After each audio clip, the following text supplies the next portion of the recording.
Everything old is new again. America's entertainment pop culture talk show. It may well possess a rudimentary intelligence. I'm trying to think, but nothing happens. Felt a great disturbance in the force. Hello, I'm Mr. Red. Come on, Mark, like a job for me. Where's the goodies? Leave the gun. Technique only. I bet you wouldn't have done anything like this if Mom and Dad were here. You filthy criminal. Excuse me while I whip this out. Go ahead.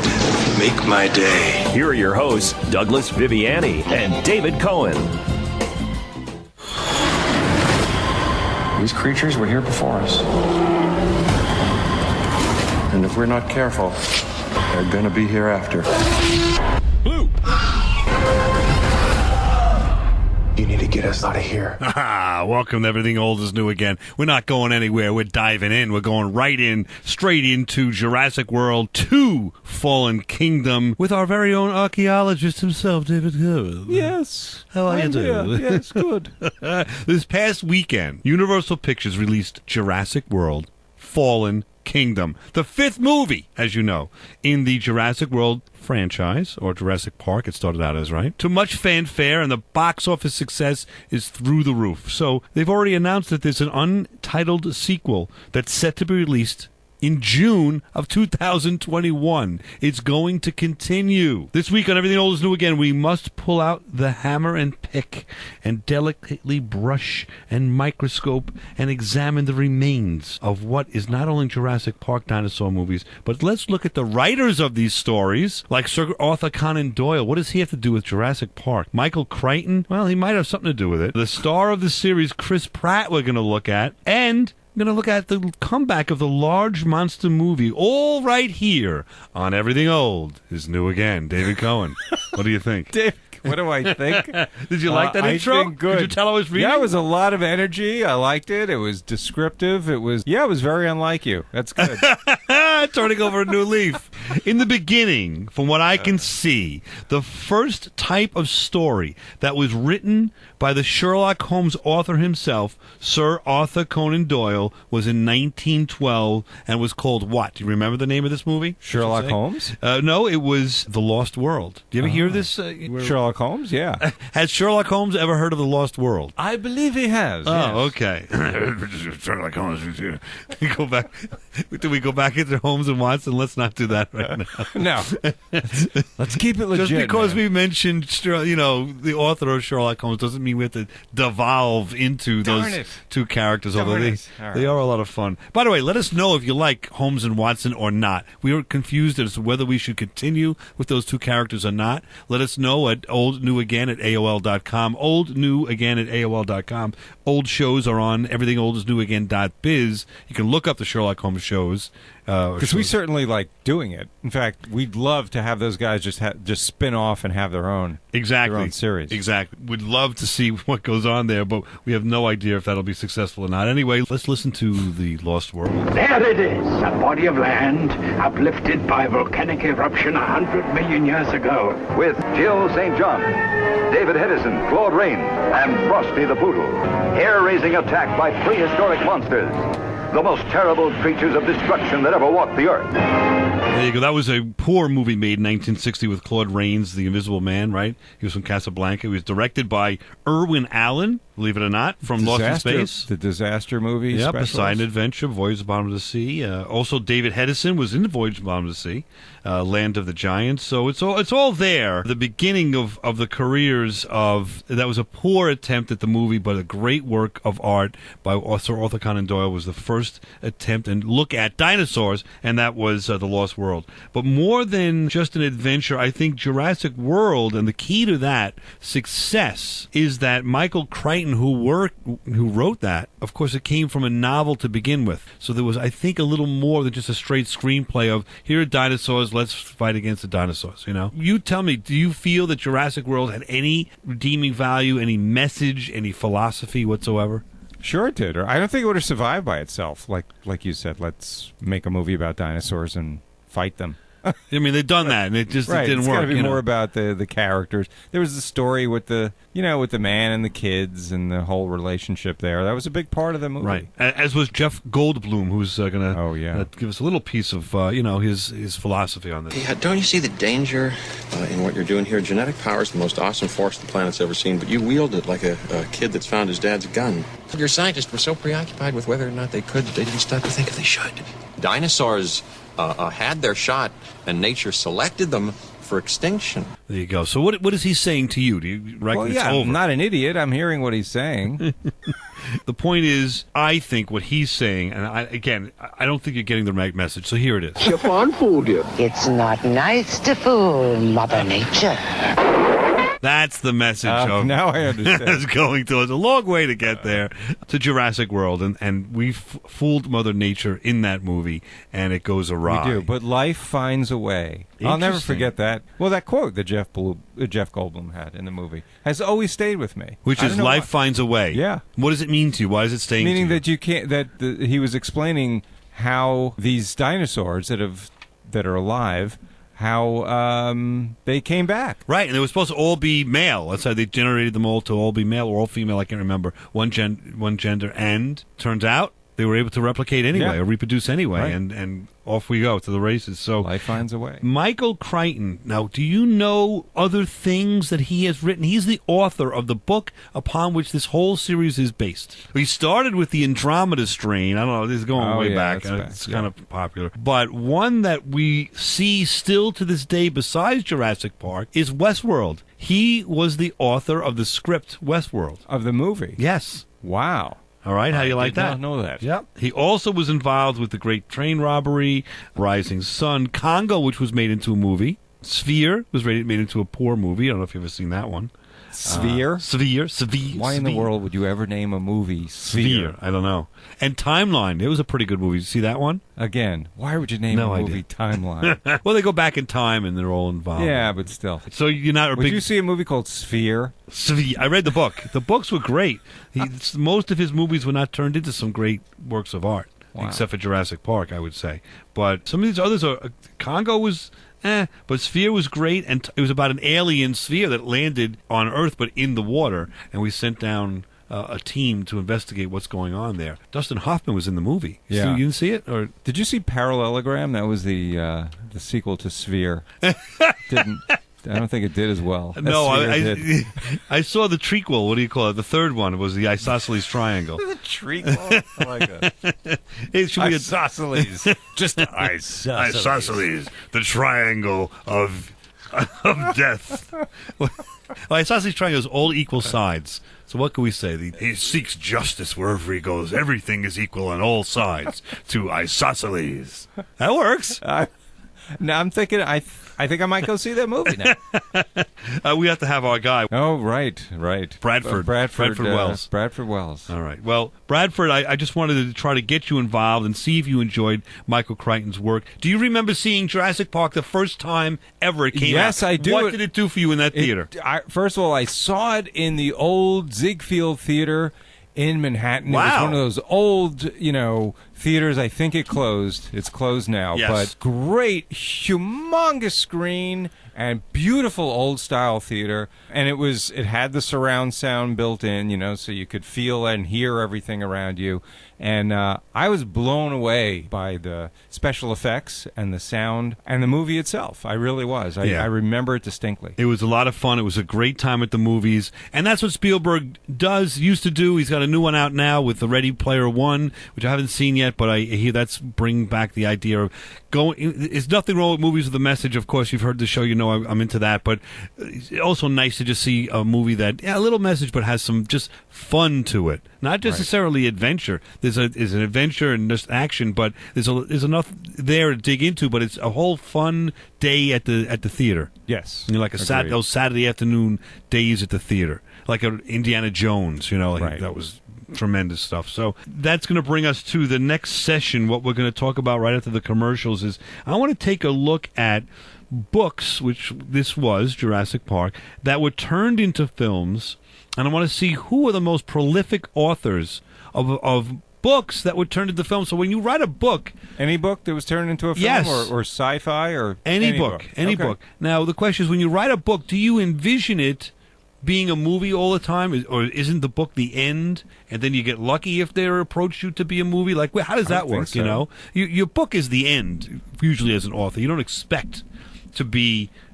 knocked on have a phone call and say, we'd like to make your book into a movie. If I were an author, I would expect the movie. Yes. Well, you would like it to happen. Yes. But it's so rare that, then I've got about 10 authors that it's happened many times, including Michael Crichton. It's happened to him 8 times. So let's take a look at that when we get back and see what goes on there. And I also want to see, is it the author or is it the star of the movie or movies that make these kind of adventure with sci-fi, with the dinosaurs? What makes the movie successful? Is it Christopher Pratt? Is it is it Jeff Goldblum? Or what's making these work? So we'll talk about that when we get back on Everything Old is New Again. Yes.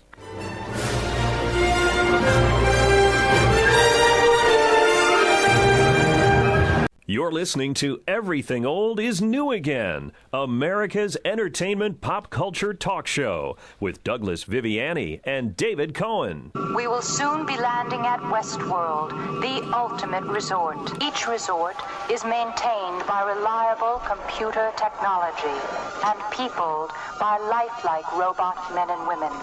Our technology is designed to provide all this in complete safety, where nothing can possibly go wrong. I'm shot. Go wrong. Raw. Go wrong. Oh, my God. Nothing's going to go wrong here. See, but then something did go wrong. You see? I caught that. On that exact sentence. And ironic how that was the time it went. Michael Crichton wrote that. Same author as Jurassic Park and Jurassic World, by the way. Did he write that line? He sure did. So now the thing is this. As far as we're concerned, Jurassic World and Jurassic Park, but Jurassic World now is a phenomenon, a hit. I want to know why. A phenomenon. Thank you. I want to know why. So let's look at the authorship, because it came from a book. Are movies that came from books, are those the best movies? Let's take a look. Here's some authors who have had a number of movies made from their books. Do you know Thomas Harris? I do not. How about Hannibal? Hannibal Rising, wow. Red Dragon, sure. Silence of the Lambs, yeah. Manhunter, Scary. Black Sunday. Flesh eating. So there's one right there. He has 6. All those movies are pretty good. How about William Goldman? Ever hear of him? Probably not. You have? Yes, I have. Should I ask you from what?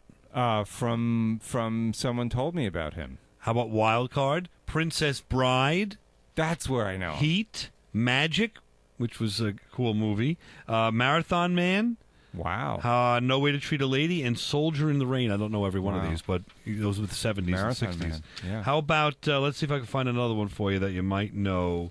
But don't tell me that once you are an author and one of your books is transferred, is made into a movie, right? That you're not writing your next book thinking, well, once it's done, this is going to be a movie as well. That's because a good now point. I am a legitimate But author. the books have the opportunity to get into all kinds of discussion, investigation of motivations and all that stuff. So I think it provides a lot of backstory, a lot of ways better than a screenplay to start or be the basis of a good movie.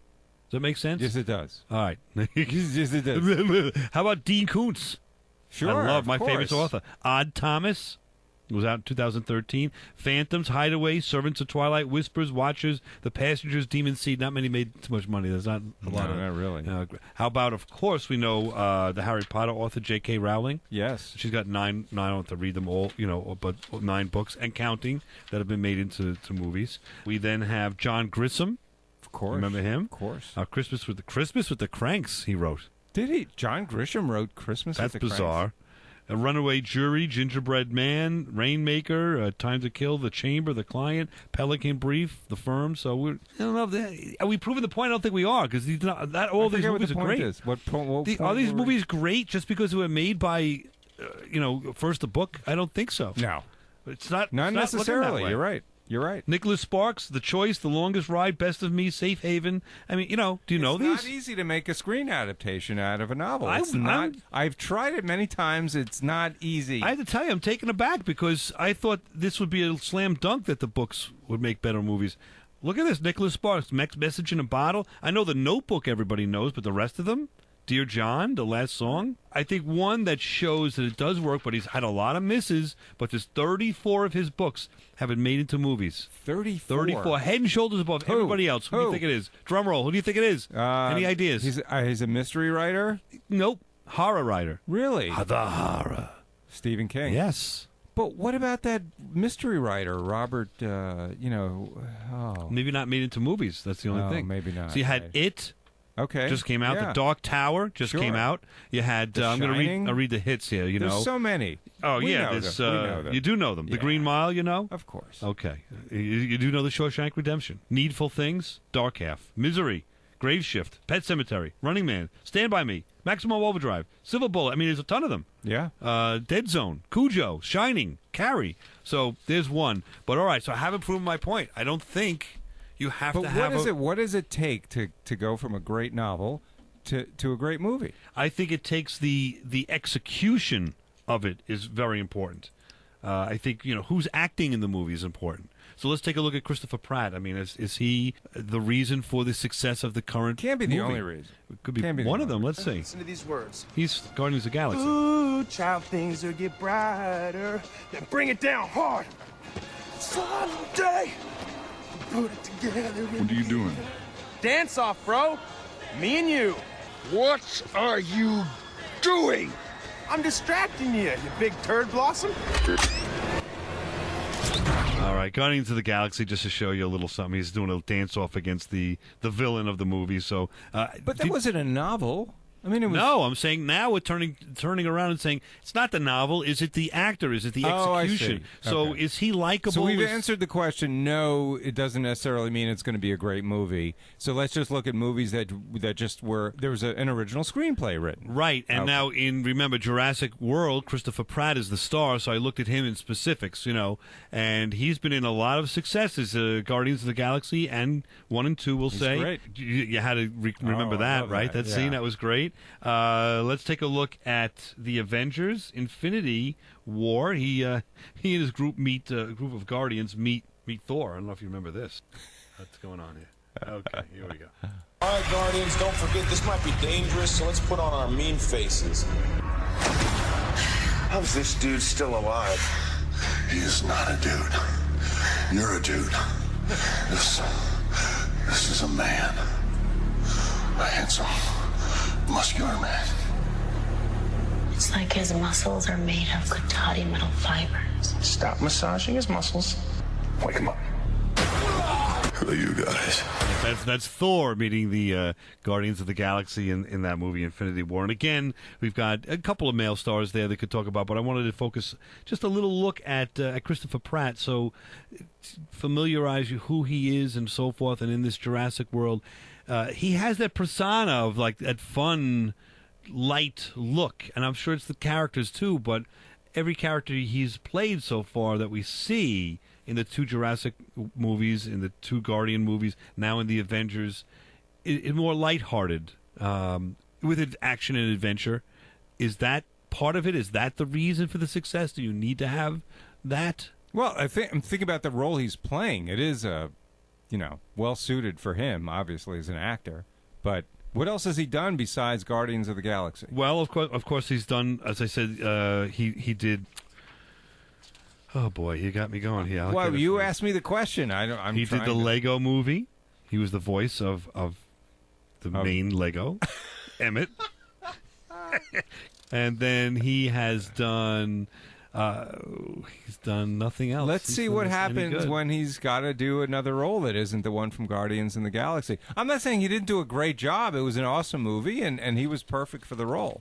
Well, he's hit it well, because from 2000 to 2013, he's in a ton of movies. I couldn't tell you one of them. The Extreme Teen, Strangers of Candy, Walk the Talk, Bride Wars, wow, Jennifer's Body, Moneyball. Moneyball was big. Yeah, he was a small part there. Right. 10 Years, The Dark 30, Zero Dark 30. Oh, Zero Dark 30, yeah. Movie 43. Like, there's not Delivery Man. Nothing. Oh, Delivery Man. I never think heard he that. was...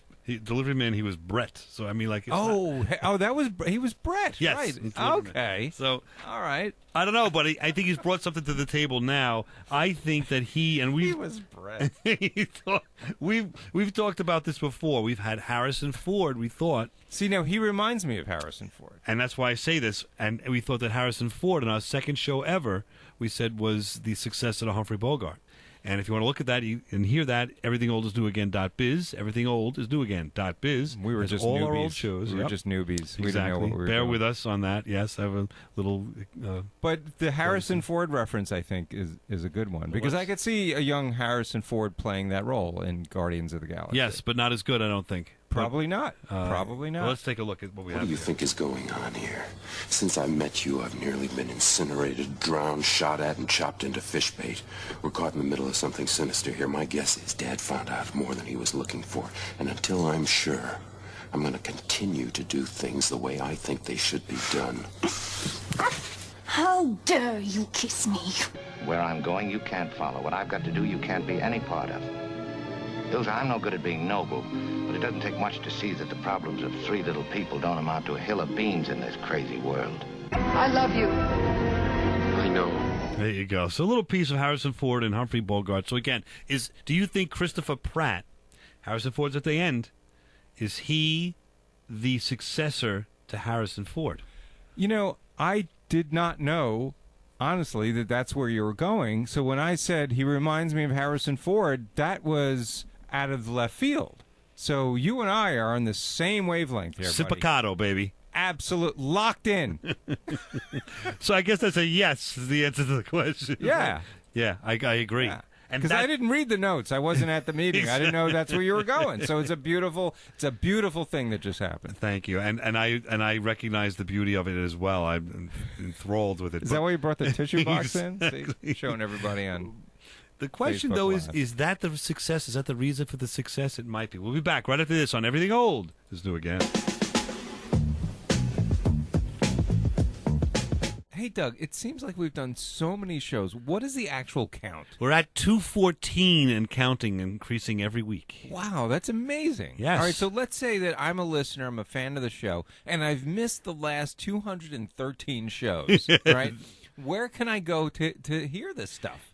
It's a great question. We have a channel on YouTube. So just go to Everything Old is New Again Radio. Look that up on YouTube. Just throw it into the search engine. You will see us come up, and you will see all of those shows listed on YouTube. You can listen anytime. Now, what if I wanted to find you somewhere else, like on Facebook? Yeah, we're on Facebook. Yeah, absolutely. Facebook also. Just go Everything Old is New Again in the search. You will find us.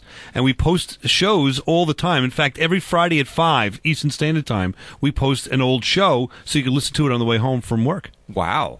That's cool. That's new, right? It sure is. I would suggest you do that. Everything Old is New Again. Enjoy. And you can find us on the web at everythingoldisnewagain.biz. Now, back to America's entertainment pop culture talk show. Everything Old is New Again with Douglas Viviani and David Cohen.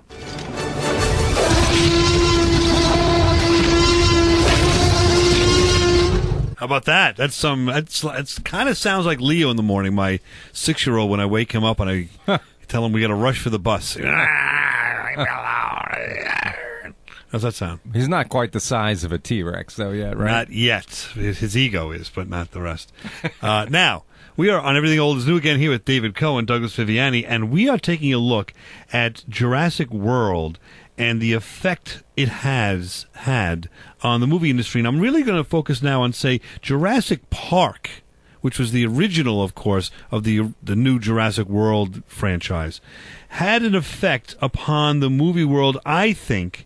And then the reincarnation, the last Jurassic, or the first Jurassic World movie from, I guess it was 2014, has led to, I think, a plethora now, a growth in the big monster movie industry. Does that make sense to you? It makes sense to me. And let's stress again, big large, giant monster movies, not little monster movies like Frankenstein or Predator. Yeah. No, we're talking about massive size. Exactly. So we've seen we've seen a bunch. Now let's take a look. How about King Kong, the original? They did a new King Kong, and they did King Kong Skull Island from 2017 with Tom Hiddleston, who was Loki, right? Yes. In the Marvel world. That's let's right. listen to a piece of that, and then we'll talk about that. These are photos of an island in the South Pacific. The place where myth and science meet. Is that a monkey? What the hell is this place? That's Kong. He's king around here. This is a good group of boys. We're all gonna die together out here. You shouldn't have come here. John Riley is hysterical. I love that guy. He is. He's really something. He's really He's funny. a guy we should ask for to get on the show. I don't know that he'd be opposed. I mean, Does he have anything coming take out? a look. Well, there's a Jurassic. Is he in the new? No, but he was in King Kong Skull Island, and it ended with him coming back, and he was kind of retired. So I don't think they're going to bring him back out for the sequel to that movie, which is coming out in 2020. We'll talk about that in the next section of Everything Old is New Again after the commercial break. But let's look at that. King Kong Skull Island was very successful. Yes. I think it was a very cool take on it all. They finally... was what? not good. I didn't like it. No, they finally went forward and did something new with this story. With the same story. Yeah, but it was the new. same It was the monster. next chapter. We finally got beyond the origin story. Can we talk about what happens to his kids and When whatever? he grows up and goes off to college, King Kong? Is that what you mean? Exactly. And does he have kids? And where do they go to college? And Do they face discrimination like he did? right? All right. Big ape, or are they going to take over the world with the Planet of the Apes? All that stuff. But your point is that this King Kong, or what Kong Skull Island, was a byproduct of the new genre of, the rebirth of giant monsters. Exactly, which back in the day in the 60s and 50s and 60s were really big. Were huge. Huge. No pun intended. The monsters were monster movies. Yes. Now, here's finally an original story. I know. How about that? Which one is this? Remember this one? Remember, it's out only a couple months ago. Rampage. Last night, George was 7 feet and he weighed 500 pounds. George, you okay, buddy? You're scared. It's okay. This morning, he's 9 feet, pushing 1,000. What's happening to my friend? Are you familiar with genetic editing? Changes will be incredibly unpredictable. Is he the only one? Oh, you didn't know about the 30-foot wolf? There you go. That's Negan, by the way, from The Walking Dead. How do you like that? Always a scary character he plays. So this, I'm going to say, an original story. It is, yeah. Okay. Of three big behemoths that are subject to some genetic engineering: a big wolf, a big crocodile, and a big ape.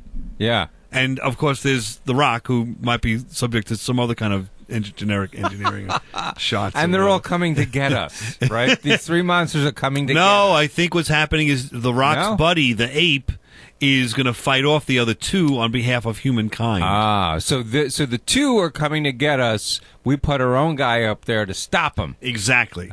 Go. And it's made a lot of money, man. It's doing great. I know. Do not be surprised if in 2 months from now, let's say the beginning of the summer, maybe even middle of the summer, you're going to hear, hey, there's going to be a sequel to Rampage. Yeah. With The Rock. Rampage Rage. If you smell what The Rock is cooking. Do you know what I'm talking about? Yeah. Big wrestling fan? Sadly, I do. I say that because if you're a wrestling fan, tune in, man. The next section of our show is for you. Oh, absolutely. Just a little bit of a hint. Now, there's another one. Godzilla 2. There was a Godzilla 1, which you loved. What was your buddy's name in there, the actor that was in that one? Yeah, from Breaking Bad, Bryan Cranston. Right. That was out, I think, in 2016. A couple years ago, yeah. And now we've got King of All Monsters, Godzilla 2, coming out next year. I don't know if you're up for it, but you're going to have to listen to a little piece of they call it a teaser. Teaser. The arrogance of man is thinking nature is in our control. And not the other way around. Let them fight. There you go. It's a little omnipresent where they're talking about let them fight. Who's going to fight? Do you have any idea? Could it be? It's not King Kong because Nope. they're going to do a Godzilla King Kong. Correct. We'll talk about that in the next section as well. I don't know. So It could be Rodan. Is it Rodan? put it this way: do you remember the movie with the three-headed monster against Godzilla? Remember that one? Yeah. It's a remake of that movie. Okay. Now, whether the three-headed monster is going to be there or not, I don't know. I see. do believe there's going to be 2 or 3 other monsters that Godzilla will be battling and facing off against, more or less in a battle royale. Wow, like the old wrestlers used to. Yes, and I think I would say Godzilla is like Andre the Giant. Because Godzilla, you cannot lift Godzilla up over your head and throw him out if in a battle royale, you have to throw out the people off the top rope, and if you do, they're out. And it's usually about like 30 wrestlers in there. And Andre the Giant won every one that he was ever in. Because no one could lift him out of the ring. No way. No it's way. A little unfair. Yes. So that's the same with Godzilla. No. No, yes. I would he agree win with you a battle royale? He absolutely would. I couldn't lift him. But another movie that I think established the giant monster thing, right? Was what about all the TV movies they made of Sharknado? These giant sharks that were flying. I mean, obviously it was campy, it was tongue in cheek. But those were wildly popular. Yes. And they even made others. I don't remember what they were, but Sharknado spun off a couple of others. Is it possible because these movies with the huge monsters, and Sharknadoes aren't as big as these other ones, but we'll put them in the same. They're pretty big. Yeah, we'll put them in the same. They're massive because there's a lot of them. And Does that count? And they're coming out of nowhere. Like piranhas. So they're more or less like a team of... An entity, one giant entity. Right. I would say that we're not afraid of those. So if we're not afraid of those, then does that mean that, we're going to accept the movie and want it more? It's not a horror movie. It's more like tongue-in-cheek kind of a thing. I think that's where it's kind of heading. Right? I think so. It has to a little bit, right? Sharknado's done that. Mystery Science Fiction Theater 3000 is back on Netflix. Which is back, yes, and doing pretty well. Having some fun. We did one of those. We did. If you look back on everythingoldsdoagain.biz, you can check out our take on that. It's under classic episodes. Exactly. I think we did that in 2016, if you want to look, because I have it by year. Now, tongue-in-cheek, big monster movie. Another one, 2018. It's coming out soon. The Meg. The Meg. How does this look to you? That, I saw the trailer, and I was spooked by the trailer. What's it called? Megalodon? Megalodon. It's supposedly based on an actual ancient giant shark that existed at one point. And lo and behold, now their submarine was down there, and there's one that's down there apparently that's still alive. Go figure. This is going to be movie of movies. You know what I'm going to say to you? This is going to be a phenomenon. I'll tell you why, because I looked at the trailer. It's not, you're not going to be so afraid like Jaws where it could happen to you. This is in another world. Okay, there's this huge monster and whatever, and we'll be afraid for these people on screen, but it's not real. It's not going to happen. It's not even possible to happen. So I'll go with it, and let's have some fun at the movies. I agree. It's a curious trailer because I can't tell whether it's a little tongue in cheek, because there's a lot of like funny, quippy lines that are said, and music. There's music that comes in that has really what is it? Beyond the Sea by Bobby Darin, right? Which is sort of anathema to the action you're actually seeing happening, right? So I can't tell what kind of movie they want it to be, but from what I saw, just based on the trailer alone, I'd see it. You'd have to see it. You have to. It's just a kick. It'd be a lot of fun. All right. Well, when we come back, we are going to take a look at this Godzilla versus King Kong, which is coming out in 2020. And to me, that resembles more or less, now we're getting to wrestling matches between, different monsters. We've got the Rampage with monsters against each other, Godzilla 2, King of all monsters. Now, this other one coming up, Godzilla against King Kong. I think we have to meld this a little bit with a little discussion of wrestling. Makes sense. We'll be back right after this. Everything old. Do it again.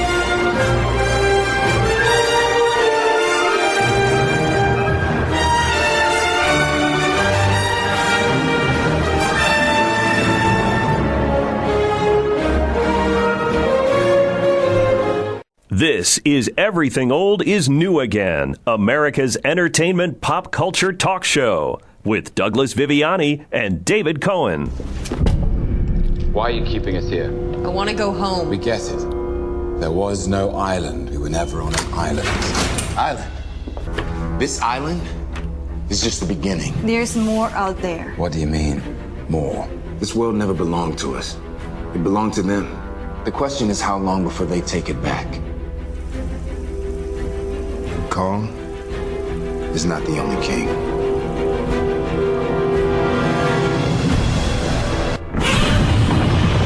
Oh boy, who's the new king in town? Kong. No, Kong, you're not the only king. That's Godzilla. Godzilla. So that was a piece, back on Everything Old is New Again here, that was a piece of, if you know how they do this with Marvel movies where they end the movie and then there's a little something after, like a little scene after they do all the promotional. Right. After the credits. Credits and all. That was done with this King Kong Skull Island. That was a little piece at the end with Tom Hiddleston, who, again, was Loki. He's Loki, so you know who he is. Was in Skull Island, which I loved. And that was a little clip at the end showing, by the way, there's something else coming. What that is Godzilla versus King Kong 2020. A battle to end all battles. Can you wait? That's the question. I can't. So if you can't wait, then what are we doing here? We have to think about this. These movies now. Let's look at it. We need something to hold us over. And I suggest to you it might be a look at wrestling at the very least, because if you look at Rampage, you've got the crocodile, the wolf, and the ape fighting each other. Going You've got at it, right? Godzilla 2, all the monsters on the island are going to be going at it in 2019. Like a battle royale. And then you've got Godzilla versus King Kong in 2020. So I suggest to you, these big monster movies are nothing more than amplified 1980s matches, WWF matches. Or maybe the other way around. But yes, I agree with you. All right, so that being the case, I want to examine, let's roll the sleeves up a little bit. I'm going to ask you a question. First of all, were you a wrestling fan back in the 60s, 70s, and 80s? I was. All right.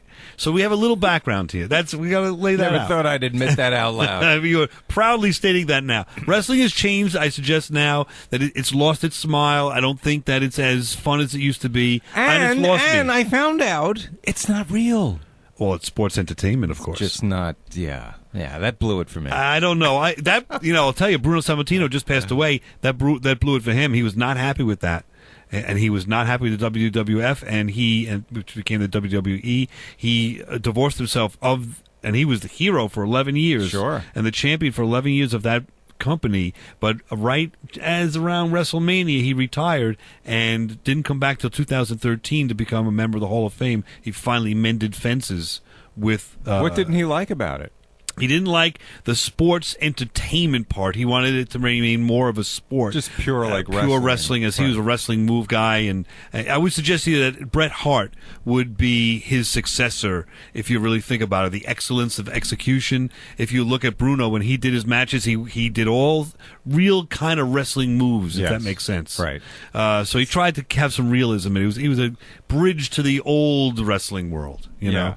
So he was not. So he was saying, like, I know this is fake, but you guys are like, you're too fake. Right. There's a level of fakeness that I will not budge. He was very serious about it and wanted it to remain serious and wanted it to remain the way it was. I don't agree with him at all, although I admire what he did, and he was a hero back in the day of wrestling for sure. So I'm going to say this to you, though. We'll put all that aside. All right. The question I'm going to pose to you right now is this. You and I are going to wrestle.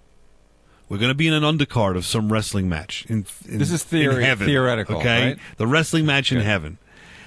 We're going to be tag teams, and the question is this. You will have yourself with one person as a tag team partner, and you're going to then want to battle against two other people that are a tag team, whether it's an actual tag team or you're putting two together to be a tag team. So I have to pick an actual wrestler. Wrestler that's going to be your partner. All right. And two wrestlers that are going to be the villains. I see. And I will do the same. So I got it. So it's me and someone against two villains. Right. And me and someone against two villains. And then we'll figure out which is the best match, which would sell more tickets. I don't know.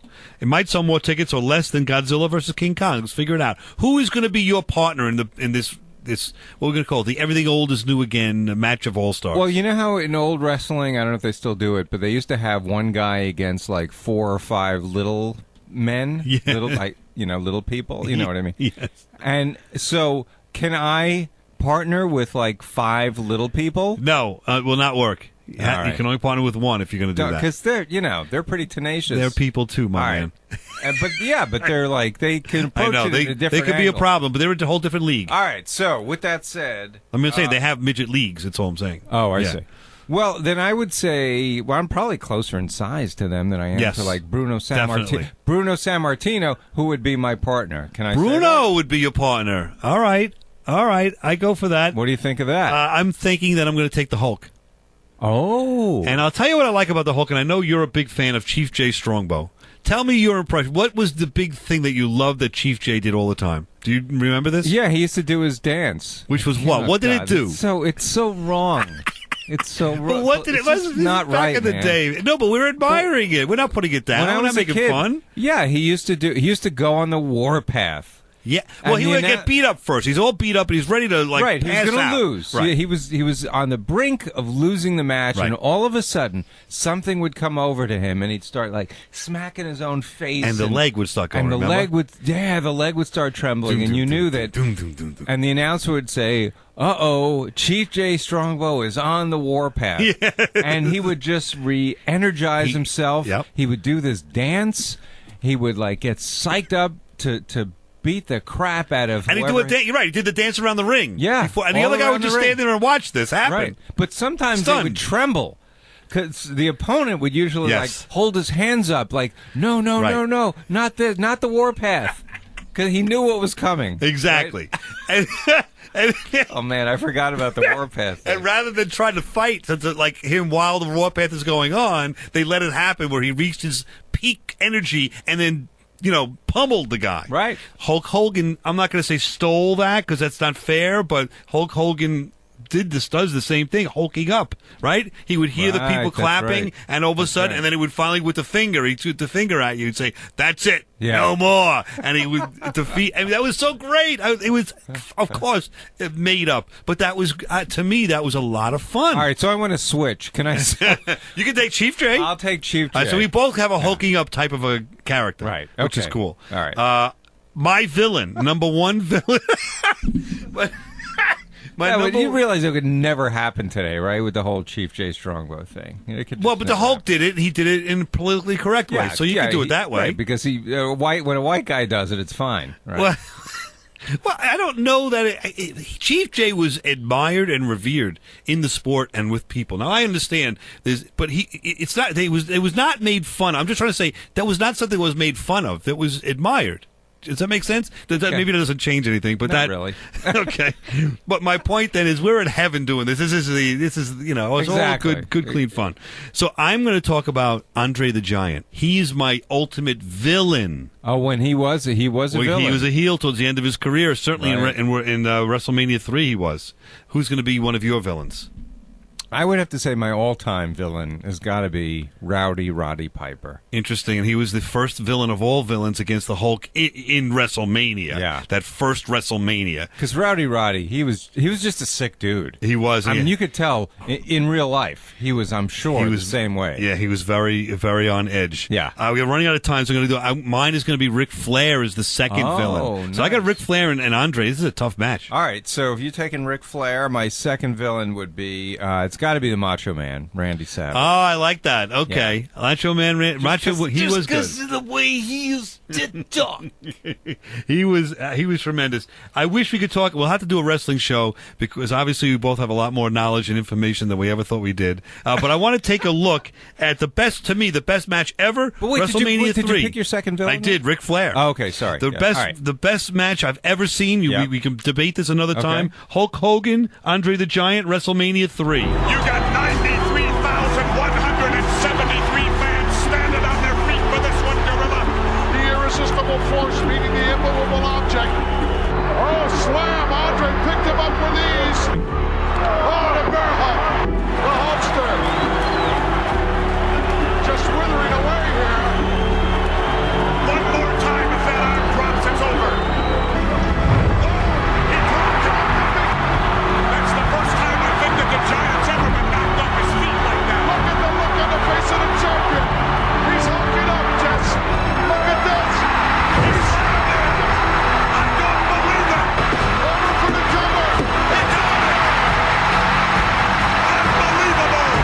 tell if you didn't see that match. Please go look at that match. He literally lifts up Andre the Giant over his head. Wow. And body slams him. He had a little bit of help and so forth from the Hulk. I mean, from Andre the Giant doing it. But what a fun match with a lot of fun time. We've had fun. Thanks for joining us. Everything Old is New again. David, yes, see you next time. Closing thought, just 2 words. Chief J, baby. There we go. He's hulking up. That's all I have to say. He's hulking up. We'll be back next week. Come on, join us. Everything Old is New again. There he is, the Hulk.